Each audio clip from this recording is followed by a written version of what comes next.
बिस्मिल्लाहिर्रहमानिर्रहीम। अस्सलाम वालेकुम। मैं हूँ उस्मान मलिक। आप देख रहे हैं मेरा यूट्यूब चैनल और ऑफिशियल फेसबुक पेज। ताहियात नाअहली केस, जो कि पाकिस्तान की तारीख का एक फ्लैगशिप केस था, वो आज अपने मंतकी अंजाम तक पहुँच चुका है। सुप्रीम कोर्ट ऑफ पाकिस्तान ने जो 5 जनवरी को फैसला महफूज किया था, वो फैसला आज सुना दिया है।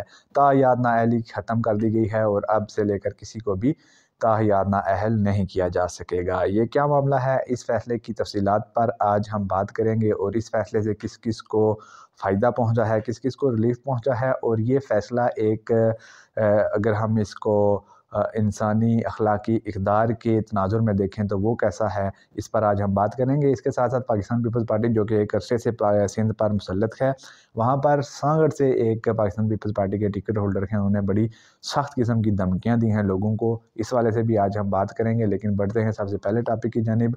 ताहियात नाअहली केस, जो कि 62(1)F की तशरीह का केस था। बेसिकली उसके हवाले से सुप्रीम कोर्ट ऑफ पाकिस्तान ने एक अरसे तक अपनी एक जो समाअत का सिलसिला था वो जारी रखा और फिर ये फ़ैसला महफूज कर दिया गया था। 5 जनवरी को ये फ़ैसला महफूज हुआ था और आज उस फैसले को सुना दिया गया है। 7 रुकनी लार्जर बेंच था, जो कि चीफ जस्टिस काजी फ़ाइज़ ईसा की रहनुमाई में, सरबराही में उसने ये समाअत की और फिर उस ने आज ये फ़ैसला सुना दिया। अब मामला ये है कि हमने देखना यह है कि इस फैसले में बेसिकली था क्या। ये 7 रुकनी लार्जर बेंच था, उसमें से 6-1 के साथ ये फैसला आया है। यानी कि 6 जो जजेस थे, उन्होंने जो फैसला आया है उस फैसले के हक़ में उसमें हक़ में थे और एक जज ने इख्तिलाफ़ी नोट दिया है। तो ये जो फ़ैसला है उसके मुताबिक जो ताहियात नाअहली का मामला है, जो सादिक और अमीन का जो क्लास है आईन पाकिस्तान में 62(1)F, उसके तहत जो ताहियात नाअहली दी जाती थी सियासी रहनुमाओं को, उसको ख़त्म कर दिया गया है। यानी कि अब कोई भी सियासी रहनुमा ताहियात नाअहल नहीं होगा।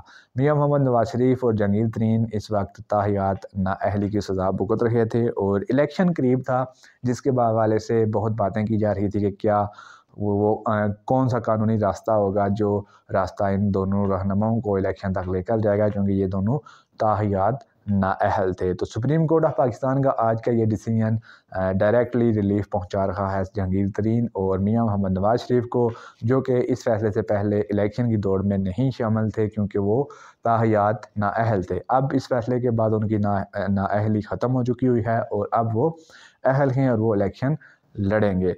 ताहियात नाअहली का मामला अब कभी दोबारा सामने नहीं आएगा। सुप्रीम कोर्ट ने ताहियात नाअहल करने से रोक दिया है तमाम इदारों को और किसी भी रहनुमा को अब ताहियात नाअहली का सामना नहीं करना पड़ेगा। इसमें जो पाकिस्तान तहरीक इंसाफ के लिए पॉजिटिव बात है वो ये है कि इमरान खान को भी रास्ते से हटाने के लिए, अगर ये ताहियात नाअहली वाला मामला ऐसे ही रहता था तो ऐन मुमकिन था कि वो ताहियात नाअहली के चक्कर में उनको भी रास्ते से हटा दिया जाता। लेकिन ये जो फ़ैसला है ये बेसिकली इमरान खान के भी हक़ में जा रहा है, क्योंकि इमरान खान के ख़िलाफ़ हर वो काम खोला जा रहा है, हर वो केस खोला जा रहा है जिससे वो इलेक्शन से दूर हो सके। इलेक्शन की दौड़ से उनको निकालने के लिए हर मुमकिन कोशिश की जाती है। तो ये जो फ़ैसला है ये बेसिकली इमरान खान के भी हक़ में है, क्योंकि इस फ़ैसले के बाद इमरान खान ताहियात नाअहल नहीं हो सकेंगे, क्योंकि किसी भी सियासी रहनुमा को अब ताहियात नाअहल नहीं किया जा सकता।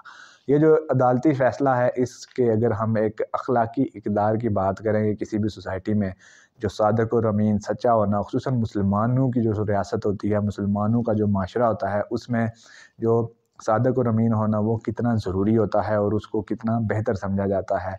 इसकी अगर हम बात करें तो कोई भी रियासत किसी भी ऐसे इंसान पर एतमाद नहीं करती। रियासती चलो लेवल तो ऊपर है, आप अपनी अगर ज़ाती ज़िंदगी, अपनी ख़ानदानी लाइफ की भी बात करें अगर, तो कोई ऐसा शख्स जो सादिक और अमीन ना हो, जो झूठ बोलता हो, जो सादिक और अमीन की जो डेफिनेशन है उस पर पूरा ना उतरता हो, तो आप उस पे एतबार नहीं करते, उसको कोई ज़िम्मेदारी नहीं देते। लेकिन अब जो ये फ़ैसला है, इस फ़ैसले के मुताबिक आप एक शख्स अगर सादिक और अमीन नहीं है तो वो 5 साल के बाद आप उसको ना वज़ारत उज़्मा पर की जो कुर्सी है उस पर आकर बिठा दें। अगर हम इसकी अखलाकी इक़दार की बात करें तो जो अच्छी रियासतें होती हैं, जो अच्छे माशरे होते हैं, वो ऐसी एग्ज़ाम्पल्स सेट करते हैं ताकि उसके बाद कोई भी आदमी ऐसा काम ना कर सके।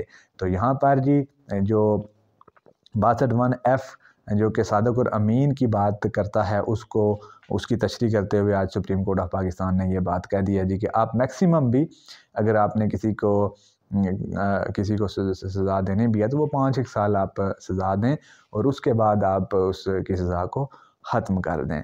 تو اگر ایک ہم اخلاقی پہلو کی بات کریں تو ایک اگر شخص صادق اور امین نہیں ہے تو اس کو تو ہم اپنی جو فیملی لائف ہے اس پر اعتبار نہیں کرتے، لیکن اب ہم اس کو وزیر اعظم بنا سکتے ہیں۔ تو اخلاقی لحاظ سے یہ ایک صادق اور امین ہونا بڑا ضروری کام ہے۔ اور پھر اگر آپ ایک سیاستدان ہیں، آپ نے قوم کو لیڈ کرنا ہے، ملک کو لیڈ کرنا ہے، وزارت عظمیٰ کی سیٹ پر بیٹھنا ہے، تو آپ کے لیے تو ضروری ہونا چاہیے کہ آپ صادق اور امین ہوں۔ اور اگر کوئی صادق اور امین نہیں ہے، کچھ کرپٹ پریکٹسز میں ہے، تو اس کو تو اس سارے معاملے سے نکال دینا چاہیے تاکہ جو ایک ایگزامپل سیٹ ہو سکے اور پھر ایک معاشرہ ایک اچھے طریقے سے گرو کر سکے۔ لیکن ہم بیڈ ایگزامپلز خود سیٹ کر دیتے ہیں اور پھر بعد میں شکایت کرتے ہیں کہ ہمارا معاشرہ جو باقی معاشرے ہیں ان کی نسبت ترقی میں ان سے بہت پیچھے رہ گیا ہے۔ جب ہم بیڈ لوگوں کو، جن پر ہم فیملی میں اعتبار نہیں کر سکتے، اس ڈیفینیشن پر پورا اترنے والے لوگوں کو جب ہم وزارت عظمیٰ پیش کر دیتے ہیں تو پھر ہم معاشرے تو گرو نہیں کر پائیں گے۔ آگے بڑھتے ہیں جی، آج کے دوسرے ٹاپک کے حوالے سے بات کرتے ہیں اور وہ ہے پاکستان پیپلز پارٹی۔ پاکستان پیپلز پارٹی سندھ میں بڑے عرصے سے مسلط ہے سندھ کے لوگوں پر، اور آج ایک انتہائی افسوسناک ویڈیو وائرل ہو رہی ہے سانگڑ سے ایک پروونشل اسمبلی کے ٹکٹ ہولڈر ہیں احسن احمد، ان کی جانب سے باقاعدہ طور پر پاکستان پیپلز پارٹی اور خصوصاً وہاں پر جتنے بھی لوگ موجود تھے ان کو دھمکی لگائی گئی ہے، اور انہوں نے کہا ہے جی کہ پاکستان پیپلز پارٹی کو ووٹ دیں، اور 8 فروری کو الیکشن ہونے جا رہا ہے تو بہتر یہ ہے کہ آپ پاکستان پیپلز پارٹی کو ووٹ دیں۔ اگر آپ ایسا نہیں کرتے تو 9 فروری بھی آئے گا، یعنی کہ انہوں نے واضح طور پر کہہ دیا جی کہ اگر آپ لوگ 8 فروری کو الیکشن میں ہمیں سپورٹ نہیں کریں گے تو آپ یہ مت سوچیں گے 8 فروری کے بعد 9 فروری نہیں آئے گا۔ انہوں نے کہا جی کہ 9 فروری آئے گا، ہم حساب لیں گے اور ہم بتا دیں گے سب کو کہ جی جو ہمیں ووٹ نہیں دے گا اس کے ساتھ سخت امتحان، سخت سزا دی جائے گی، اس کو سخت حساب لیا جائے گا اس سے۔ تو یہ ایک کھلے عام دھمکی تھی جو پاکستان پیپلز پارٹی کو دی گئی، پاکستان پیپلز پارٹی کی طرف سے عوام کو دی گئی ہے، عوام کو للکار کر کہا گیا ہے جی کہ آپ الیکشن میں ہمیں ووٹ دیں۔ تو سندھ کے ساتھ جو زیادتیوں کا سلسلہ ہے وہ جاری ہے، اور اندرون سندھ میں اب بھی جو وڈیرا شاہی ہے اور جو ایک مائنڈ سیٹ ہے کہ لوگوں کو آپ نے دبا کے رکھنا ہے اور لوگوں کو بولنے نہیں دینا، اور پھر جو زبردستی آپ نے ان سے ووٹ لینے ہیں، آپ نے ان کو جان بوجھ کر ایک اپنے لیول سے نیچے رکھنا ہے، وہ سلسلہ آج بھی جاری ہے۔ اور یہ اسی سلسلے کی کڑی ہے جو سانگڑ میں آج ہمیں نظر آیا، یہ بیسیکلی وہاں کا مائنڈ سیٹ ہے۔ سندھ کے اندر جو اندرون سندھ ہے وہاں پر جان بوجھ کر ترقی نہیں دی گئی، لوگوں کو ایجوکیٹ نہیں کیا گیا تاکہ وہ لوگ دب کر رہیں، لوگ ہماری سنیں، اور وہاں پر آج تک جو ترقی کی راہیں ہیں وہ بند ہے۔